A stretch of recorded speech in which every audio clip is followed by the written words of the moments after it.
Hello, book friends, and welcome to my summer wrap up. And this is going to be my wrap up from July and August. And I read the total of 9 books, I believe. I read a lot of translated books because I did a challenge on that, and that was really nice. And I have also read some horror books for Halloween. So yeah, let's get into it, and let's start with the translated books. And the first one is, I think, the best one that I read, and it's called A Man Called Over. And this one is about this very grumpy man called Over, and recently he lost his wife, so he is really depressed as well, and he wants to, do that. But things just keeps hindering him doing that. And it's about this neighborhood where he lives and the people there, and that you can find love again, not with a new partner, but friendships. And it's just so beautiful. I love Fredrik Backman's writing. I have read Bear Time by Fredrik Backman, and that is one of my favorite series. It's really dark as well. This one, there's also a really great humor, even though it is a very serious book. But yeah, it's just really sweet and cute, and a very lovely book as well. I laughed, I cried. It is a 5-star, so please go check out this book and go check out Fredrik Backman in general, because he's just such a great author, and he's a Swedish author, by the way, if you didn't know that. He's just so talented, and his writing is like no other.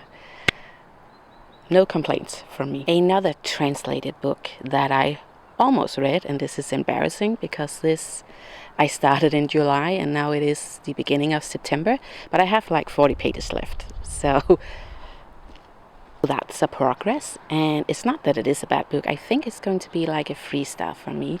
But yeah, like I said, it's called The Children's Train by Viola Ardone. I have it in Danish, and you do follow this boy in 1946, right after the Second World War. And some children from Napoli are being sent to the northern parts of Italy because people in Napoli are really struggling with poverty, and that's why they sent some of the children away for a period of time to help these families. It is about his struggles, about being sent away, but also about coming back, and how do you deal with that, because he just got a new family and he really did love them. And yeah, it is a little bit heartbreaking because it is taking me so long. It is only going to be a 3-star for me. It's not a bad book, not at all. I just wish that I could finish it a little bit faster, but I am a audiobook gal, and that's because I don't have so much time to sit down and read physical books. Or maybe I'm just really bad at scrolling, as we all do. But it is a beautiful book, and it is going to be a 3-star from me. Obviously, Viola Ardone is an Italian author, and it is going to be the last time that I talk about The Children's Train, because I have talked about it a lot, because it's taking me such a long time. So I'm done. Unless the ending is going to be filled with plot twist, but I don't think so. The next one is called Make Me Famous by Ventura, and I did read My Husband by Ventura, and that was a very big 4-star from me. That was such a great psychological thriller, and you followed this wife who is obsessed about analyzing their marriage, and you don't know what's going on, and the ending, the plot twist there was just great. And this one, Make Me Famous, wants to do somewhat the same, but in this one you follow Kliewer, and she is this famous French singer. She got her breakthrough in the US though, and she's also really obsessed with herself. She loves herself, she hates herself, and she will do anything to get famous and to feel better. And there's also a plot twist in the end, but I will say that felt a bit more forced than Make Me Famous, I think, than My Husband. I think My Husband was a bit more, the storyline was a bit more fluent, and it worked a lot better, because in Make Me Famous, the middle, I think, was really repetitive. It was like, yeah, I get it now, I get it. I think all the points were really dragged out over-explained. The concept of the story overall I did enjoy, but yeah, like I said, a little bit too repetitive. And there was a plot twist in the end, but it was just so much better in my husband. So I think it is going to be a 3-star. Not a bad book, but it was just a little bit too long. And obviously Maud Ventura is a French author. I will definitely check out her other upcoming books. I think these are the only 2 that's out, or at least has been translated. And yeah, please go check out Maud Ventura out.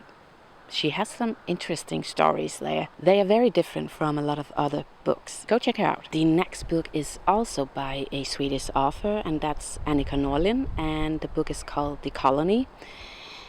And in this book you do follow 7 different people, and they live in this off-grid place in Sweden, in the woods. They have their own little colony going on, and they have either chose to live like that, or they more stumble upon this group and then have been accepted into this group. Each of these 7 people have very different ways into this group. Some have experienced trauma and are running away. Some are running away from the law and, other things. It seems like they live there in harmony until this worn-out journalist, Emily, stumbles upon them. She also just decided to go to the woods for a few weeks just to de-stress. And she is like watching them, and then one day she decides to join them.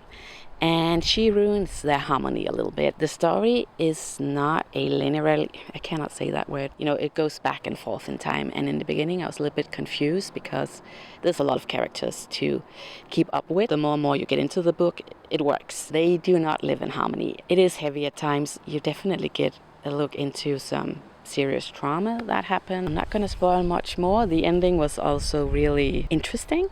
I did not see that coming. Overall, it also deals with the word cult. There's this cult leader, but she doesn't want to acknowledge that, and that's also a theme in this book. Definitely go check it out. It was so weird, but it was really beautifully written, and the story was so special. I definitely rooted for some of these characters. I really wish them the best. I overall really enjoyed this story. I think it's going to be a 4-star for me. And did I mention that Annika Norlin is Swedish? I think I did. There's something about those Swedish authors, right? I'm from Denmark, and it's very hard to find a Danish translated book, except from H.C. Andersen, Hans Christian Andersen, as we would say in Danish. I overall really do enjoy the Swedish authors. So yeah, go check out this book. The next 2 books are from the same author, and that's Grady Hendrix. And I have read My Best Friend's Exorcism and the Southern Book Club's Guide to Slaying Vampires last year by Grady Hendrix, and those books were some of my absolute favorite books. Perfect for Summerween again, perfect summer horror books. And in August I read Witchcraft for Wayward Girls and Horrorstör. And let's start with Witchcraft for Wayward Girls. In this book you follow a bunch of girls that are pregnant, and then they get sent to this place to give birth to the babies and come home and pretend like nothing has ever happened. And they don't really have a choice. I think it takes place in 1969. And, it's always the girl's fault. It's never the boy's fault or the man's fault. And this book definitely deals with some very serious topics.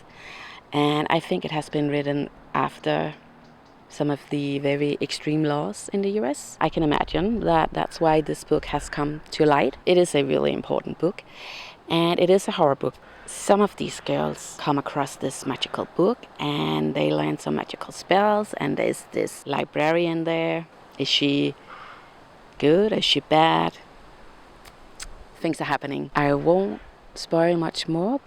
I think overall this is going to be a 4-star for me, and not a 5-star, as I hope. It was just a little bit dragged out. I just love the tempo, is that what you call it, of the other books a little bit more. It was a bit more, and yeah, a little bit dragged out in this one.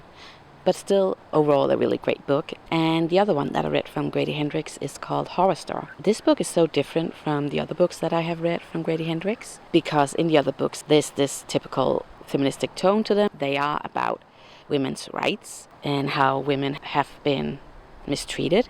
But in Horrorstör, it's more a criticism of the working conditions of the people who are working in retail.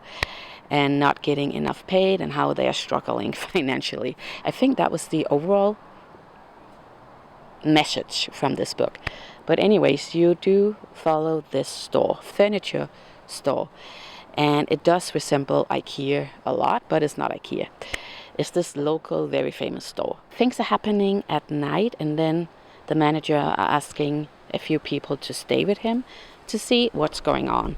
And then it just gets really weird from that. It wasn't scary for me. There was just a lot of splatter going on. You know, sometimes it works and you're like, what is going on? For me, it was just a lot of descriptions that I didn't really care for. So I think this is only going to be a very small 3-star from me. I was a bit bummed out by that, but that's okay. I'm still gonna read a lot more from Grady Hendrix. I still love him, and there's still a lot of books from him that I have to read. This just wasn't my favorite, but that's okay. Then I have We Used to Live Here by Olive Klein. This is a horror book that really worked so well for me. I really love this book, and I think it is going to be a 5-star for me. You do follow this woman, and with her partner, they just bought this house and they want to renovate it and sell it again. She is home alone, and then this family comes knocking at her door, and the father asks if they can see the house because this was his childhood home. And she's like, I'm scared, I don't trust these people, but somehow they find their way in. You don't know what's going on, because is she the one who's crazy and neurotic, or is this family really weird? It was like that throughout the entire book, and I just really loved that about this book. I was confused, but in a good way.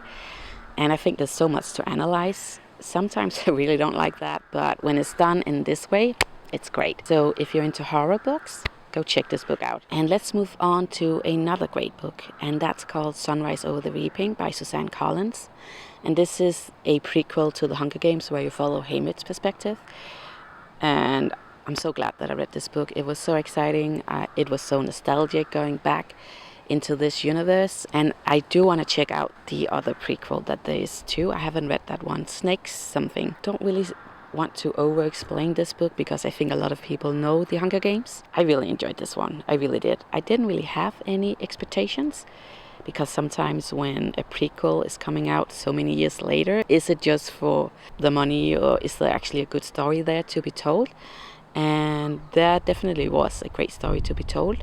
I think The Hunger Game at itself was maybe a little bit better in The Hunger Games, the trilogy, than Haymit's game. This game was still really exciting. I would definitely recommend this. I love that universe. I really do. Maybe a 4.5 stars. And then the last book is called The Glass Hotel by Emily St. John Mandel. I really do enjoy Emily St. John Mandel's writing. I have read Station 11 and what's it called? I cannot remember, but I'll put it on the screen. In these books, you do follow a bunch of different characters. Both of the books have somewhat of a dystopian theme, and I really do adore these books. The Glass Hotel is very different because it's not dystopian, but it starts in the beginning of the 90s and then until the 2010s, I think. So it has a span over 20 years, and you do go back and forward in time, and you do follow a lot of different characters in this book. It is about a lot of small crimes that people have committed. Somehow all comes together in the end,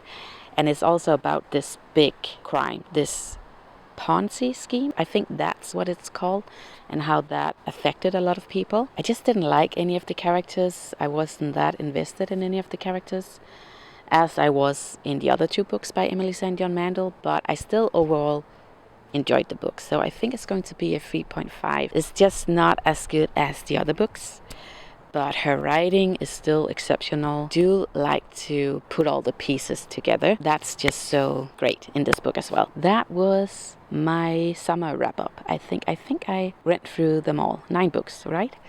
So yeah, I hope that you enjoyed this video and that I will see you in my next video. So you take care. Bye.